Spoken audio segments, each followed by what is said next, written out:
Nos toca ahora una entrevista en profundidad bajo el tema estar bien.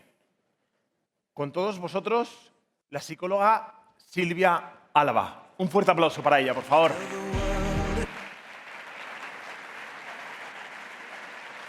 Perdón, vamos a ver el vídeo y luego la conocemos en profundidad. Dentro vídeo. Still the world that tries to steal our hope, tries to make us numb, but our love has overcome. And you, my dear, you are my prize. When I look into your eyes, love overflow, I'm never letting go.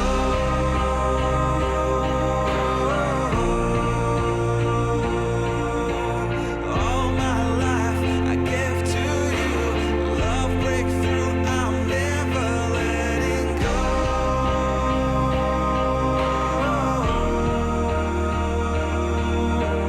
Never ceasing, our love grows ever increasing, never letting go.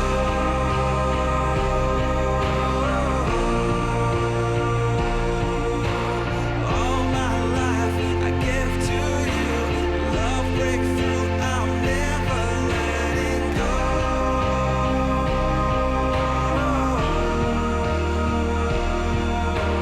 Never ceasing, our love grows ever increasing, I won't let you go. Silvia, vamos adelante.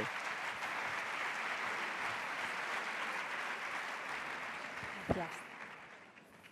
¿Nos veis bien desde las esquinas o estamos tapando un poco? ¿Sí? ¿Sí? Buenos días, Silvia. Buenos días. Bienvenida.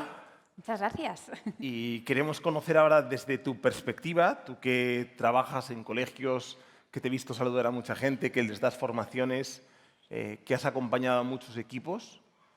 Desde tu percepción, ¿cómo sientes que están los colegios, los equipos directivos, los alumnos, las familias?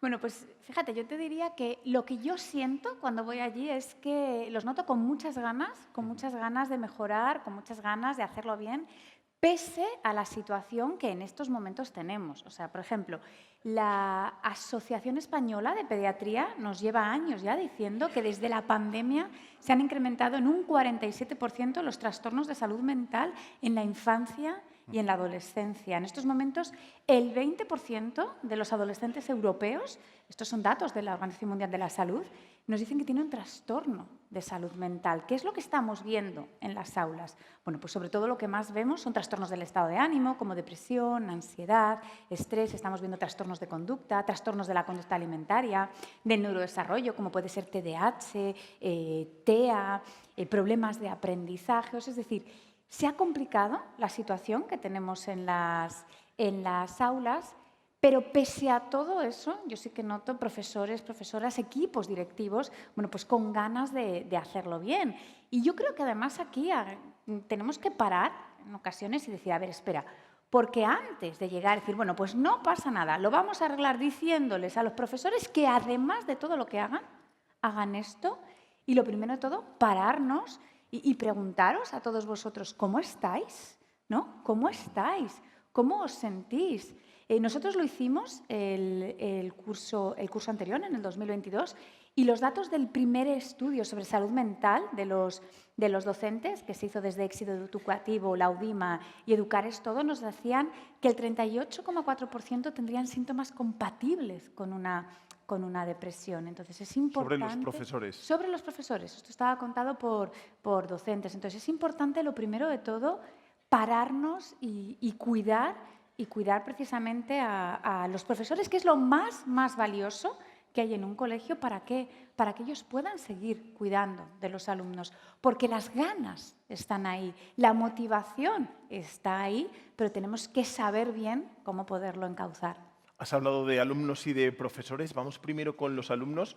Lo has vinculado sobre todo al hecho de la pandemia.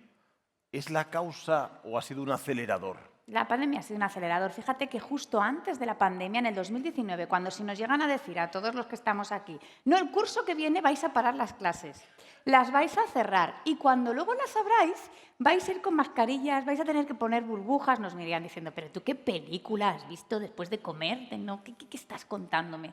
Pues ahí, en el 2019, ya nos decía la Organización Mundial de la Salud que el 25% de la población tenía un trastorno de salud mental. O sea que, ¿qué es lo que está pasando? Que la pandemia lo que ha hecho es visibilizar muchos problemas que estaban ahí y ha sido un acelerador y ha sido un precipitador, porque la pandemia ya ha pasado, ya hemos vuelto a una cierta normalidad y los problemas siguen estando ahí. Entiendo que hay muchas causas, porque será multifactorial, pero ¿cómo explicarías tú a qué se debe que haya, no sé, esta situación como tan alarmante en los alumnos?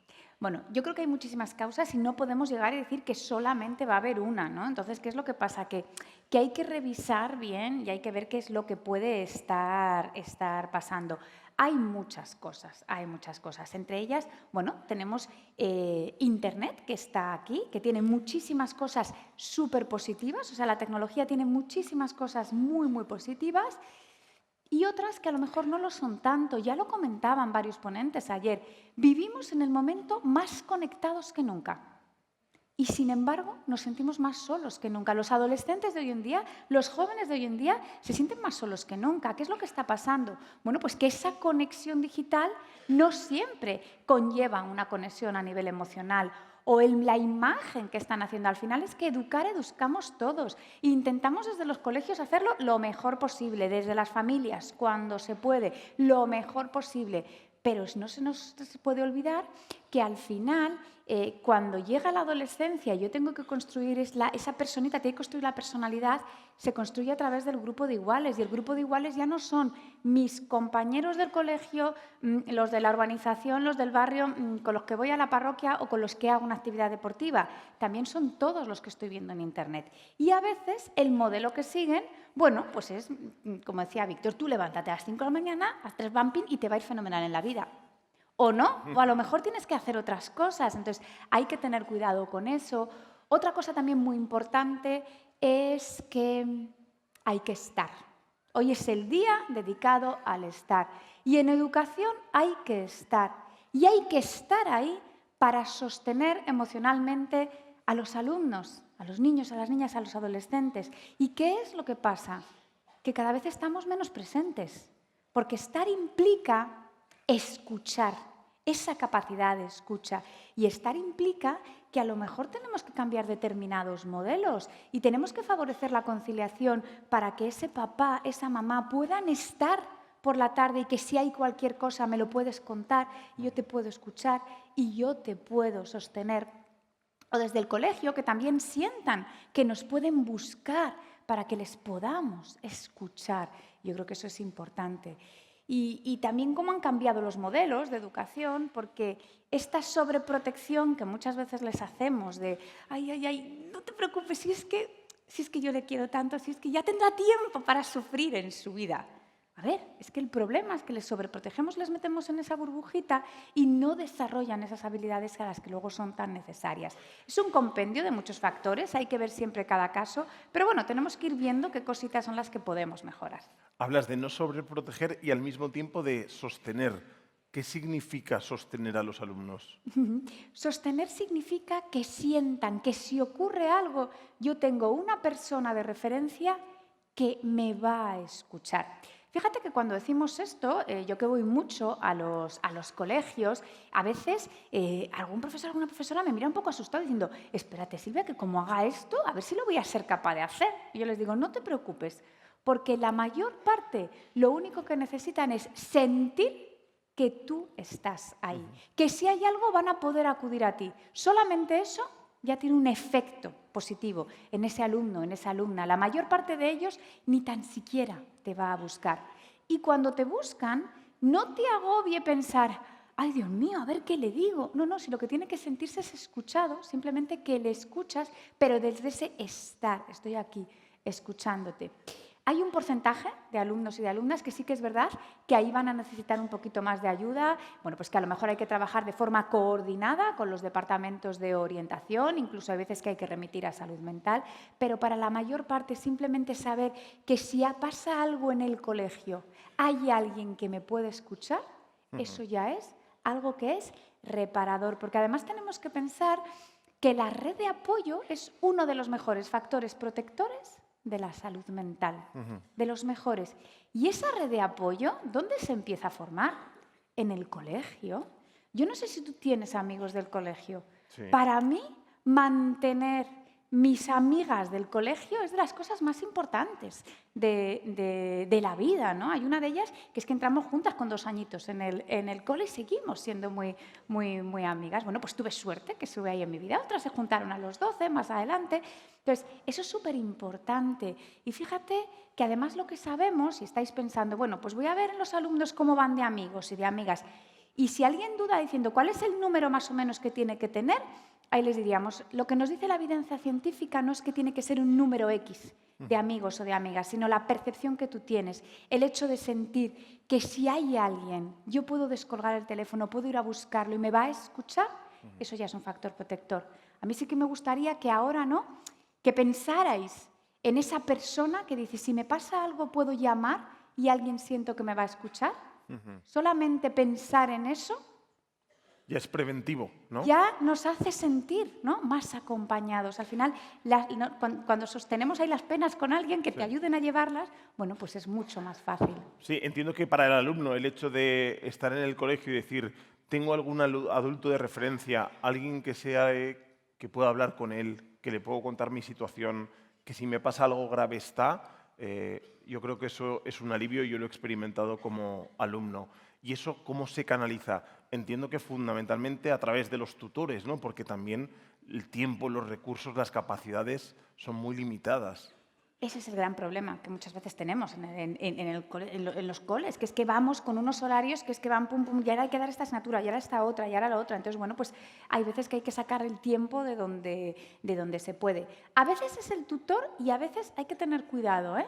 Porque a lo mejor ese alumno o esa alumna con la persona con la que más se identifica en estos momentos no es su tutor o su tutora, y es el profesor de matemáticas o el profesor de educación física o quien sea.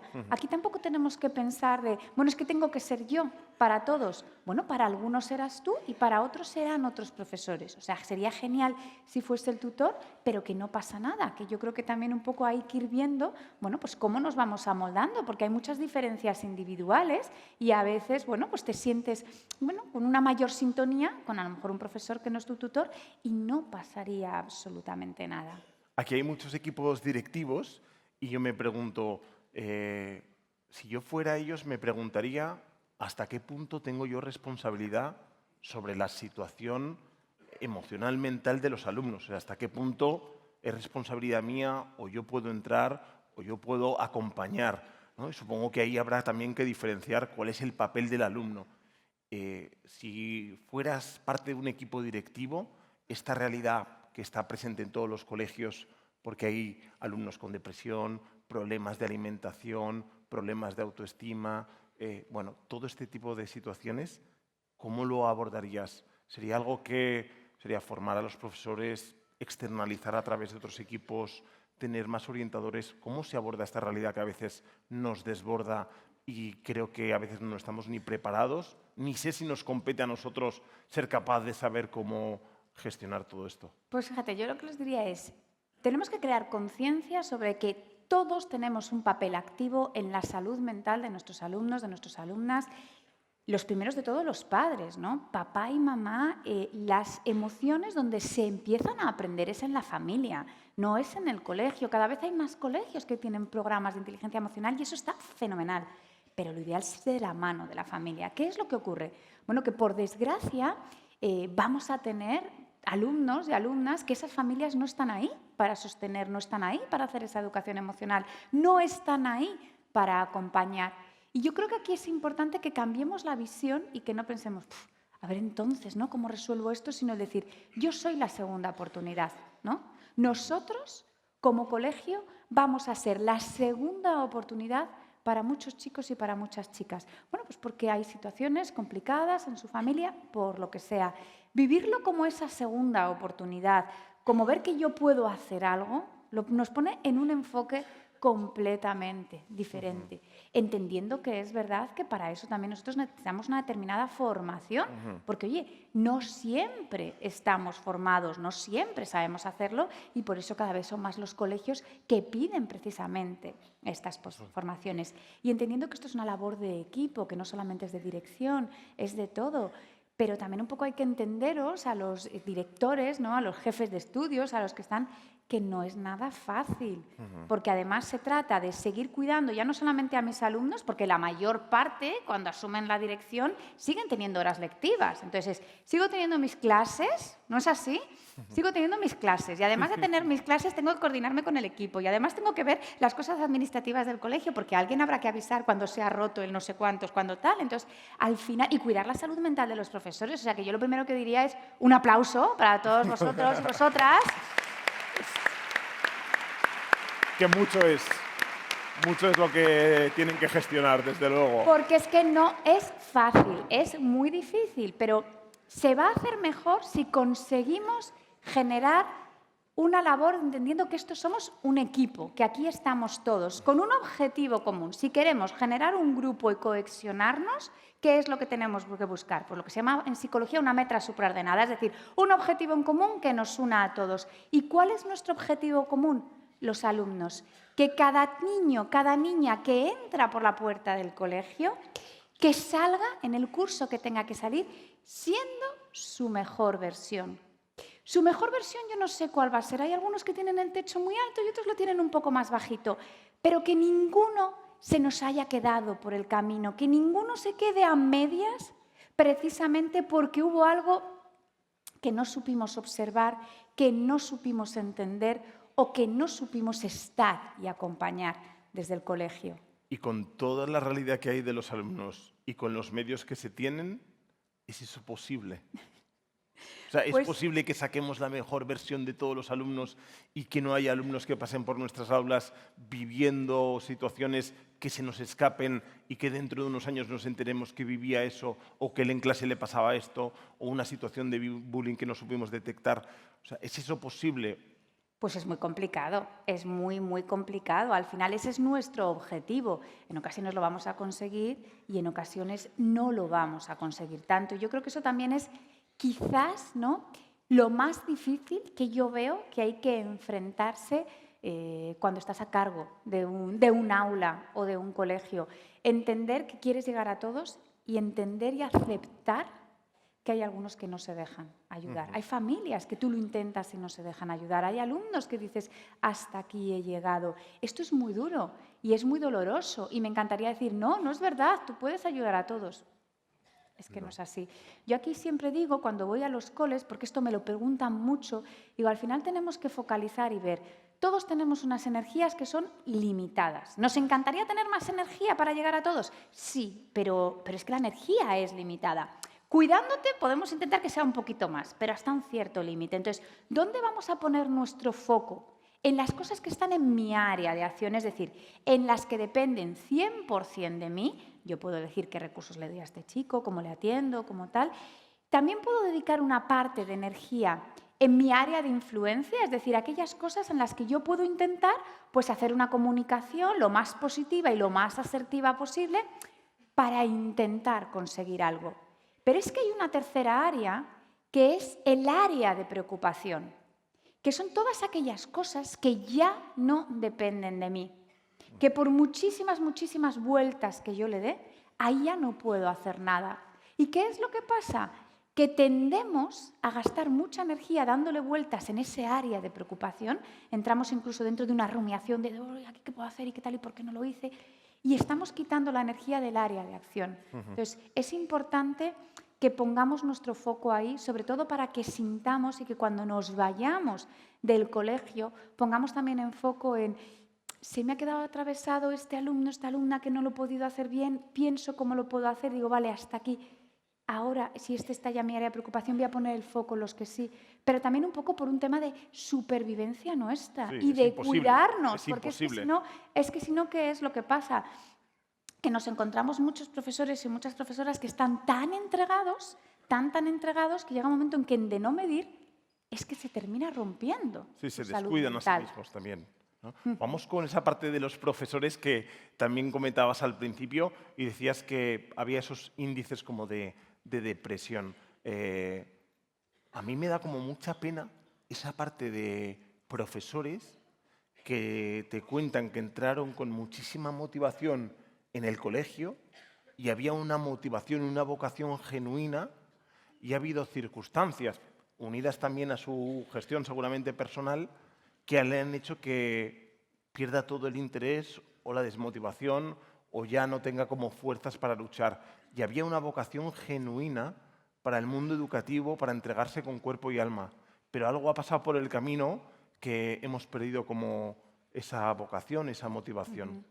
Y que incluso encontramos, ¿no?, profesores y profesoras quemados en el aula. Ese síndrome del burnout al final es un trastorno de ansiedad específico en el trabajo que se da mucho en personas que se trabajan de cara al público, como pueden ser los profesores, como pueden ser las profesoras.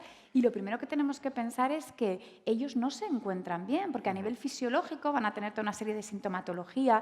Bueno, pues vas a tener pues, desde esa me levanto y no me encuentro bien, tengo una presión en el pecho, un nudo en el estómago, siento, ¿no?, llego a tener el cuerpo contracturado porque es que realmente siento que llevo el mundo a mis espaldas y eso tampoco les permite luego tener una buena gestión, pues por ejemplo, de las clases, porque hay tal carga mental y tal neblina que cuesta e incluso afecta a los equipos.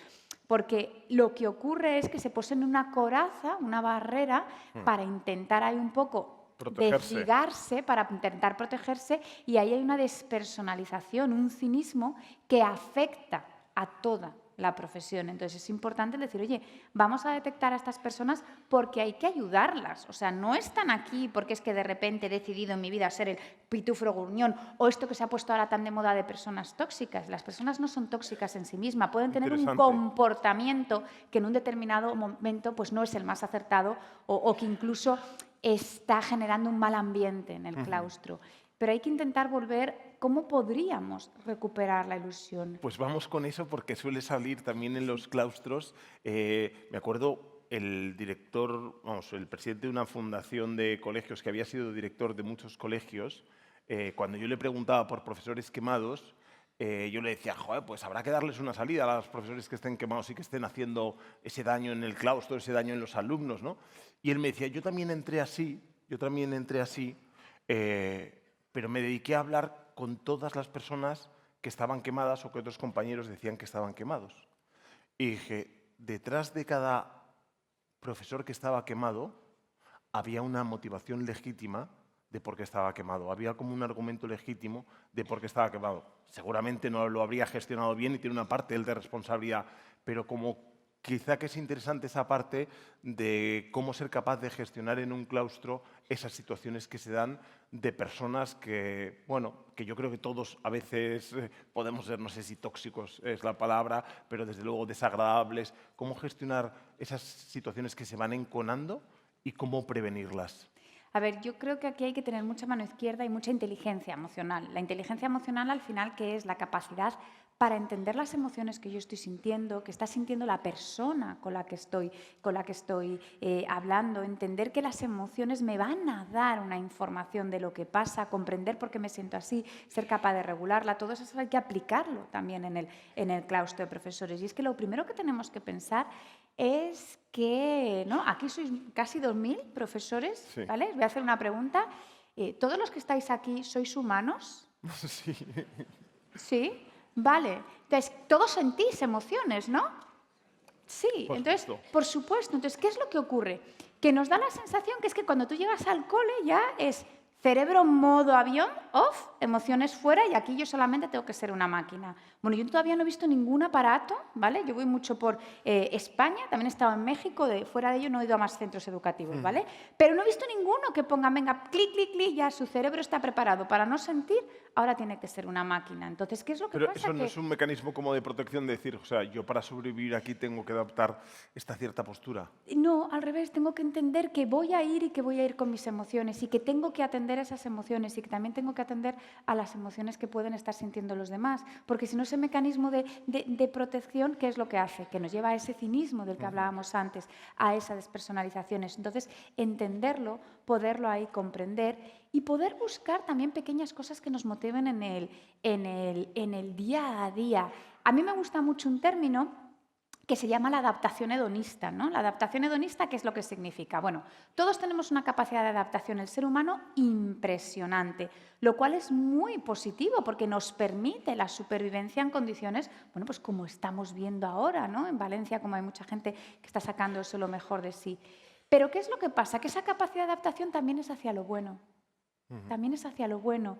Y esa adaptación hedonista, cuando ya nos vamos acostumbrando a lo bueno, como que le quitamos esa parte de lo positivo. Y hay que volver a ver con esos ojos con los que entrábamos el primer día al colegio. Cuando yo empecé a trabajar aquí, ¿qué es lo que me gustaba?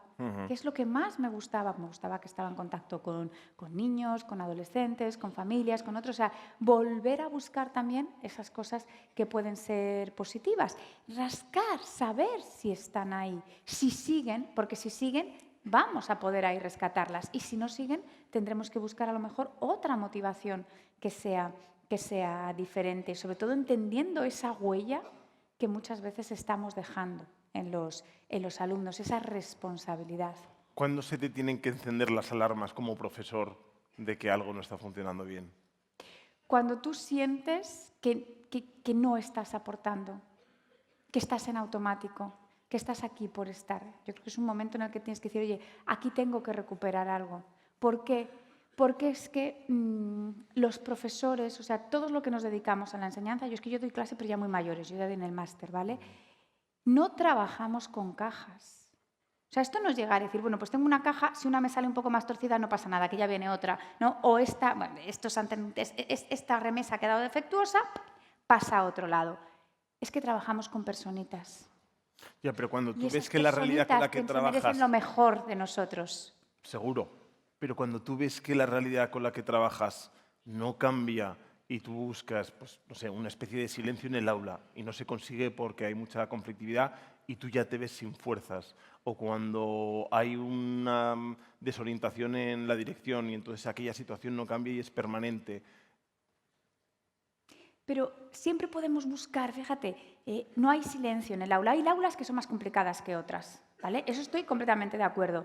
Pero dentro de ese aula hay alumnos en los que tú puedes rescatar y hay alumnos de los que tú puedes tirar. Por ejemplo, cuando hacemos cursos de gestión de conflicto en el aula, vamos viendo exactamente qué es lo que puede estar provocando el conflicto, porque muchas veces hay una serie de necesidades por parte de los alumnos que no están cubiertas, entonces tendré que ir a cubrir esas necesidades. Pero sobre todo, si yo voy empoderando a esa masa de alumnos, que a veces son esos alumnos grises, que parece que no están ni muy bien ni muy mal, que pueden pasar desapercibidos, que realmente son los que te pueden tirar hacia arriba ese aula. Interesante, hay que esos pueden ser los nuevos invisibles. Sí, porque hay que darles voz y voto. O sea, hay que decir, oye, que vosotros estáis aquí. Porque hay muchos chicos y chicas, yo cuando voy a determinadas, ¿no?, formaciones en sitios un poco conflictivos, de vez en cuando se acercan algunos adolescentes y me dicen, mira, Silvia, es que mi aula es súper complicada, pero hay un grupo que sí que queremos aprender, que sí que queremos que el resto se callen, que sí que queremos, entonces, poderles dar voz para que ya no sea yo como profesora estoy continuamente, venga, pero tú cállate, pero esto, pero lo otro, y regañando, sino que sean los propios alumnos los que directamente van redireccionando. Cuando consigues esto, que es difícil, o sea, que yo no voy a decir que esto sea fácil porque si no me dirían, no, es difícil, pero se puede conseguir y hay que darle esa visibilidad a todos estos alumnos. Y ahora te voy a preguntar por qué pueden hacer, que es una pregunta de las que me están enviando por la aplicación, es claro, los equipos directivos tienen que cuidar de alumnos y tienen que cuidar de profesores. Y también quién cuida de los equipos directivos, ¿no? ¿Cómo se cuidan, a sí mismos? Claro.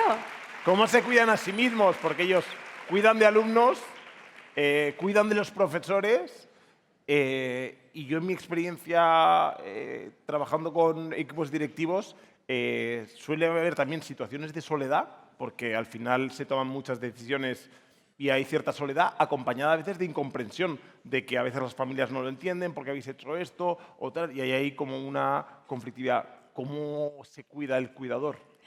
Por eso fíjate que una de las cosas que más estamos haciendo muchas veces en los colegios es precisamente esa parte de autocuidado, ¿no? De autocuidado de los equipos directivos. ¿Por qué? Porque yo me tengo que cuidar, porque si yo no me cuido, no voy a poder cuidar ni a mis profesores ni a mis alumnos. Entonces se trata de empezar a tomar conciencia de cuáles son mis emociones, de cuáles son mis necesidades, de qué cosas me ayudan a mí a recargar pilas. Y tomarme esos momentos. Y tomarme esos momentos no es egoísmo y decir, no, es que claro, yo tengo que seguir. O sea, ¿cuál es el principal problema que encontramos? Es que la mayor parte de los que estáis aquí estáis tan motivados, con tantas ganas de hacerlo bien, de ayudar, que se nos olvida reservar un poquito de energía y de fuerza para decir, espérate, que yo también tengo que cuidar, que yo también tengo que descansar, que ¿Lo yo ves también tengo que esencial? ver esas cosas. Es esencial porque si yo no me cuido, no puedo cuidar a los demás. Así que es esencial empezar a cambiar determinadas cosas. Yo, por ejemplo, pongo muchas veces el ejemplo de se trata de dejar de hacer una conducción automático para ir en manual.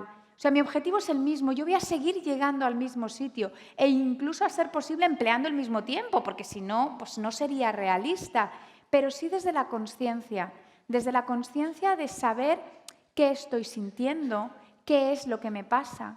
¿Por qué reacciono de una determinada forma? A veces es que he llegado y yo soy la primera que he entrado, ¡pum!, ¿no? Ahí de forma un poquito más agresiva en el claustro, pero porque ya vengo caliente de otra cosa que ha pasado en el otro lado. Pararme y ser consciente de lo que ocurre me permite el que, en lugar de ir racionando en automático, ir respondiendo, ir modulando esa respuesta. Pero para eso tengo que crear conciencia y dejar espacio reservado para el autocuidado, porque si yo no me cuido, es que no voy a poder cuidar a nadie. Y eso puede ser esa conciencia emocional, puede ser el cuidar la alimentación, puede ser cuidar el sueño, cuidar el descanso, rezar, lo que a cada uno le pueda ayudar, ¿no? Entiendo que cada uno tiene que ir descubriendo su estrategia y dentro de la situación que le pueda motivar más en el colegio ir buscando esos factores de sentido.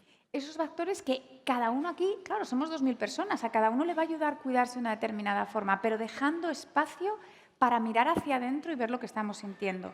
Porque si no, esa parte de automático hay una estrategia que muchas veces seguimos, que es, bueno, como tengo que hacer esto, me pasan cosas, pero bueno, no, yo estoy bien, sigo para adelante, ¿te pasa algo? No, yo estoy bien, sigo para adelante. Esto no funciona. Si te ocurre algo y no te estás parando a gestionarlo, a lo mejor ahora no puedes porque realmente hay una cosa súper importante y lo tienes que resolver en este preciso momento. Pero luego tendrás que recoger eso que está ocurriendo, porque si no, llega un momento que pasa tal factura que tu cuerpo se rompe. Y entonces empezamos con trastornos de tipo psicosomático, de repente con muchos cefaleas, molestias gastrointestinales. Luego vas al médico diciendo, me encuentro fatal, y te dicen, lo suyo, eso es psicosomático. Eso no significa que te lo estés inventando, porque te duele lo mismo, sino que la causa es todas esas emociones, toda esa ansiedad del día a día, que es muy difícil de canalizar. Hay muchas preguntas que van vinculadas con la vinculación entre la familia y la escuela, la dificultad que hay a veces de trabajar entre ambos grupos, cómo gestionar esa alianza que quizás socialmente se ha ido perdiendo con el tiempo, con muchas familias que también vienen de situaciones muy complejas y que repercuten en el alumno. ¿Cómo poder trabajar en una situación de un alumno, en una situación de vulnerabilidad, con una familia que no está en una situación como para poder trabajar con facilidad?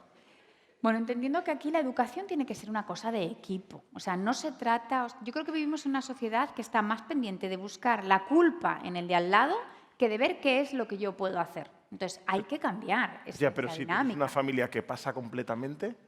En ese caso es lo que decíamos antes, de entender que nosotros somos la segunda oportunidad para ese niño, esa niña. Yo hay veces... Esto me duele mucho, pero hay veces que una de las cosas que cuando trabajo con determinadas familias pienso, ¿no? y lo miro, y a veces lo miro de forma acompañada con el colegio, con el centro educativo, digo, ¿este padre o esta madre es rescatable? Porque a veces uno de los dos sí que es rescatable y podemos meterle en el equipo y podemos ahí empezar a trabajar, pero por desgracia, esto es una realidad que tenemos. Hay veces que esto no es así. Y entonces aquí hay que entender que somos esa segunda oportunidad, que si no se ha formado un vínculo de apego seguro, esos vínculos de seguridad, que si no los tiene con la familia, que por lo menos los puede tener conmigo como profesor o como profesora. Y que a lo mejor durante este año que está contigo en las clases, tú le has cambiado la vida a ese chico o a esa chica. ¿Por qué? Porque se ha sentido visto, se ha sentido escuchado, se ha sentido mirado, se ha sentido que a alguien le importa y que le importa cómo está, no solamente si ha suspendido matemáticas o si no sabe hacer ¿no? un análisis sintáctico en lengua, sino que le está importando como persona. Entender que hay alumnos que vamos a tener que ir por ahí, porque la situación que tienen en sus familias pues no da, por así decirlo, para más. Y última pregunta, ¿podemos hacer algo como entidades educativas para combatir las causas de lo que está pasando? Por supuesto, gestionar lo que tenemos, acompañar lo que tenemos, pero podemos ir a hacer algo que busque, no sé si una nueva sociedad o una nueva situación, pero que diga, oye, esto no lo damos por bueno, busquemos crear algo distinto. Yo creo que tenemos que empezar a pensar que a lo mejor a nivel de sociedad nos estamos equivocando un poquito. Yo no sé si vosotros lo pensáis o no, ¿vale? Yo, como psicóloga y especialista en salud mental, creo que nos estamos equivocando. Nos estamos equivocando como sociedad. Fíjate, vivimos en una sociedad que estos verbos de ser, estar, educar no son importantes. El verbo más importante para la sociedad es hacer. Hacer. ¿Qué es lo que estás haciendo? ¿Qué es lo que estás haciendo en el trabajo que tienes que ser realmente productivo? Perdonar, y ahora no solamente hacerlo, sino ponerlo en cuántos protocolos tenéis que rellenar en el día a día. Porque si no está rellenado en el papel, lo que has hecho no sé si cuenta. Para el ministerio parece que no. Entonces, hacer y demostrarlo. Y en nuestro tiempo libre hay que seguir haciendo, porque ha pasado de moda esa parte de descansar, de cuidarnos. Hay que seguir haciendo cosas y además colgarlo en las redes sociales. Entonces, quizás nos estamos equivocando dándole tanta importancia a ese verbo hacer, o incluso a los niños, enseñando desde lo que son pequeños, y tenemos que rescatar estos otros verbos. Ser, ¿quién eres? Respetando tus diferencias individuales, las diferencias individuales de cada alumno, de cada alumna, de cada profesor, de cada profesora, desde ese ser, también el estar, y estoy aquí contigo para escucharte, para sostenerte emocionalmente, para acompañarte en lo que te necesitas, porque de esta forma ahí sí que podremos educar. ¿Y educar para qué? Para que podamos cambiar las cosas. Nosotros no las vamos a cambiar, los van a cambiar los que ahora están en el colegio. Pero necesitan unas guías, y esas guías sois todos vosotros, los que estáis en el aula con ellos. Entonces, podemos utilizar, porque tenemos realmente, ¿no?, un poder que la mayor parte de la sociedad no tienen. Vamos a intentar utilizarlo para sentirnos orgullosos, sabiendo que nosotros lo estamos haciendo lo mejor posible y buscando, ¿no?, siempre y buscando ese esfuerzo que estamos haciendo y valorando lo que realmente hacemos, y esperemos que también ahí pues, podamos conseguir empezar a cambiar cosas. Claves para padres, para familias, para profesores, para equipos directivos en el de estar bien con Silvia Álava. Muchísimas gracias por todo tu... Muchas gracias. Gracias, Silvia. Muchas gracias.